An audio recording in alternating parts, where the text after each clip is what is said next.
Hello everybody, welcome to another episode of Foamworks TV, where I show you how to do some foam construction.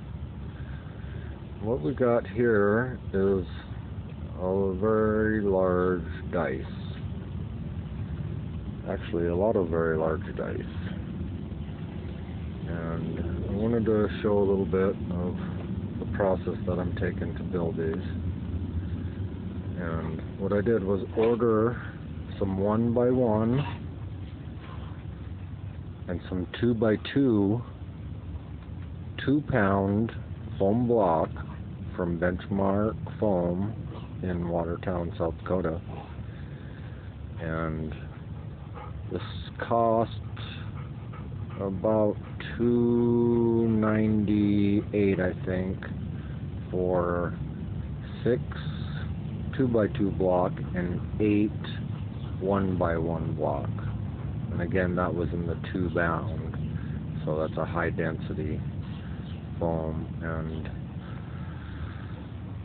this is for a customer. These are going to be for a prop rental company that does weddings and other special events.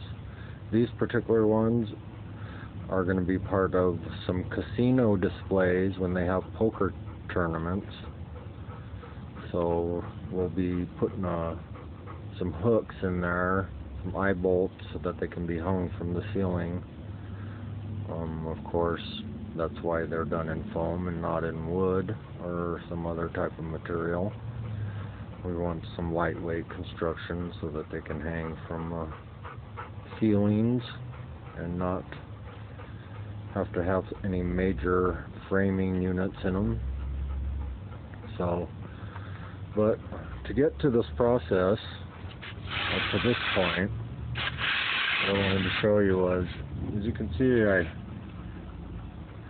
kind of sketched out a graph on the foam, and what I did to get my circles was use several different kinds, or a couple different cans. A 1-quart paint can for the larger block, and just a spray paint can for the smaller block. And I just kind of put them on the piece after I found center. That's why I graphed it out like this. To find the center, do number 1, you know where that's going to be. And then what I did was take the center, then I put the can on the center of those two and just evened it, spaced it evenly, and then that's how I got these 2 lines, or this top line anyways. And of course the diagonal lines help with my center, and then the half and half help with my center and straighten them. After I put the can onto the hole here, I marked on each side of the can these lines, so when I would replicate the rest of them, that I would have the spot that I needed to get. So I repeated that same process with the larger block. Did my center, that was a 1-quart paint can, and then from that I just centered it, and then as you can see, that's how I got my measurement for these outsides. The diagonal lines that you see, those are what helps me line up for the 3-ball game. Not necessarily that we had to do it that way. The corners probably would have worked, but we did it just to make sure that we was running perpendicular and try to get them on there as best we can. Now what else I wanted to show you here was how I carved those little circles out. As you can see, this is just a wood router.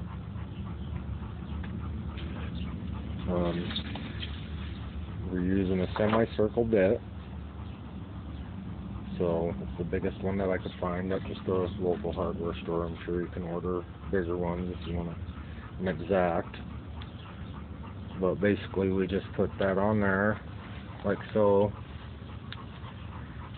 Watch through the little hourglass, carved all the center first, and then just worked our way out until we got real close to the line. And then what you want to do is just come inside the line that you marked and try to leave the line showing so that when you go to sand it, you can sand to the line. And then you can see how some of these they're just a little jagged there. You can see some little humps and whatnot within those. So what I like to do is use this mesh sandpaper, drywall sandpaper. And basically what I did, it comes pretty stiff and flat. So you just kind of crumple it up, break it down a little bit. Try not to do it too much because it'll take the sand off. But just break it down enough to where it's more like a fabric and it'll bend a little bit. Let's see here. What I do is, you don't want to rip that as I'm doing here. You want to try to more sand it. But what I do is just go over that circle, make the circle just a little bit bigger.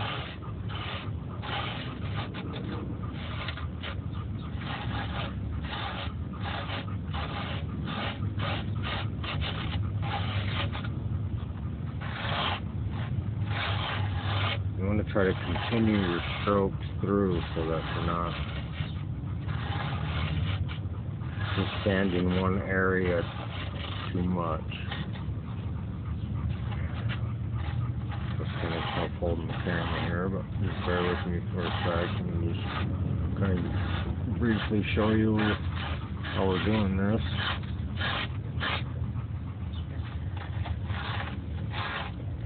Usually try to work on the top ones.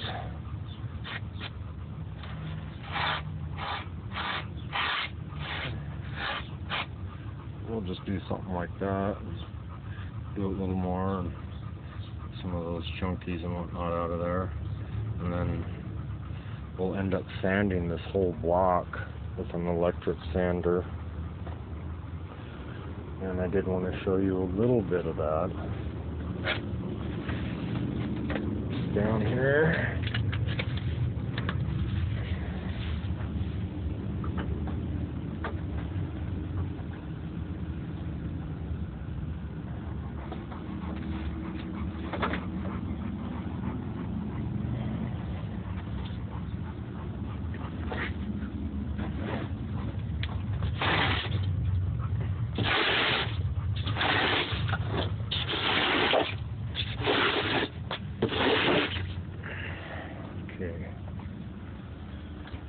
Apologize for not being ready. There's some of my coffee spills.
Okay,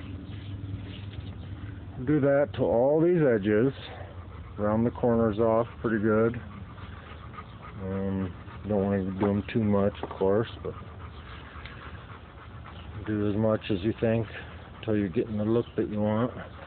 Or then just take the rest of that sandpaper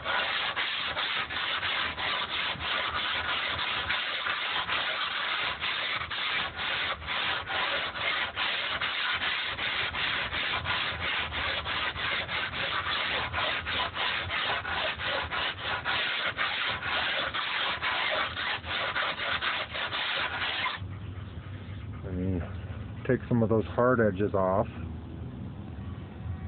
And like I said, we'll use that same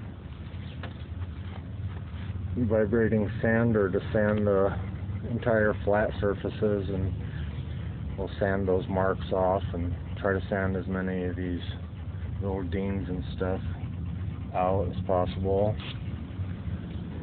You can only get so far on these things, and it is just foam, so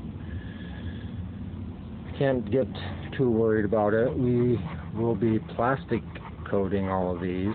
I'm going to put a couple coats of primer on there first, but then we'll be plastic coating these. So I'll get a little bit of that showing here in a little while after we get all of these sanded down and ready to go.